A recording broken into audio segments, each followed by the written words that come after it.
Hi, welcome to this final video of the series around Berry Backoffice. So not the final video of the Triggre Weekend Masterclass entirely, no worries. But I am going to show you Berry Backoffice for the last time. And this time, what are we going to do? Well, I'm going to create a reminder for the manager that he needs to review expenses. So sometimes you want to create functionality to support a process within Triggre. And sometimes you want to remind people that they need to do something. And things that you need to consider are, well, if you send 10 emails a day to the same person, that person will probably create a rule in his email client to automatically archive those emails. So if you notify people by email, you have to keep in mind that you do that, well, not too many times a day or a week. So regarding this functionality, when an expense has been registered, the manager receives an email that he needs to review that expense. However, if he doesn't do that, yeah, well, who's going to tell him? You know, the employee needs to talk to the manager again. Well, why would you do that? We can automate that. So what we did is we created a notification which will be sent every Monday morning telling him like, hey, you've got an X amount of expenses to review, and that should trigger that person to go to the portal and review those expenses. The employee doesn't need to do anything, and technically until that manager receives that notification, he doesn't need to do anything either. So, well, technically in the normal application, there are no changes. So let's dive into the designer right away so I can show you what I've created.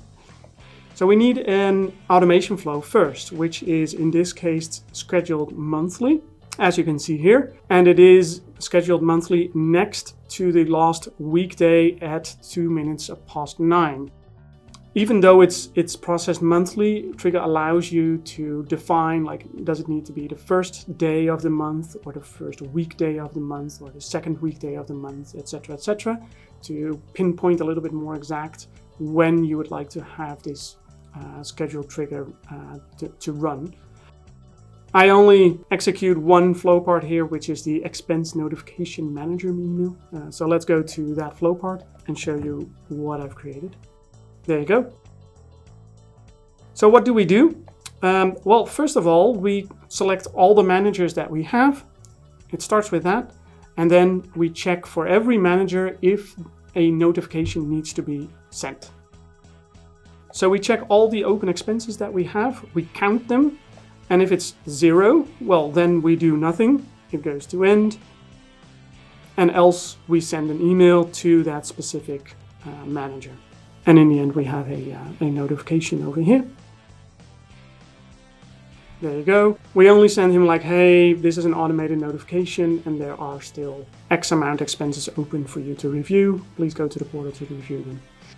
So it's a very simple and easy way to inform somebody that he forgot to do something or that he needs to do something. Normally, we would register or store when we've sent this notification. That is especially important when you do, when you create notifications every week or every day, because people need time to process your notification. Since this notification is only sent once a month, I'm not going to do that. A month should be fine to process this request, and technically if you haven't done it, you know, it's more than logical that you receive another notification 1 month later. So in this case, I'm not going to register it. You could, based, you know, for reporting things, but I'm not that interested in all the managers who've got to review expenses. You know, it's not worth my time, but you know, you can decide otherwise. But that's the reason why I don't register the notification date time this time. So yeah, you can decide for yourself. Thanks for watching our 5 episode series about making modifications to Berry Backoffice. Please click the like button and subscribe to our channel. See you next week for a new series about our template, Irwin Invoice.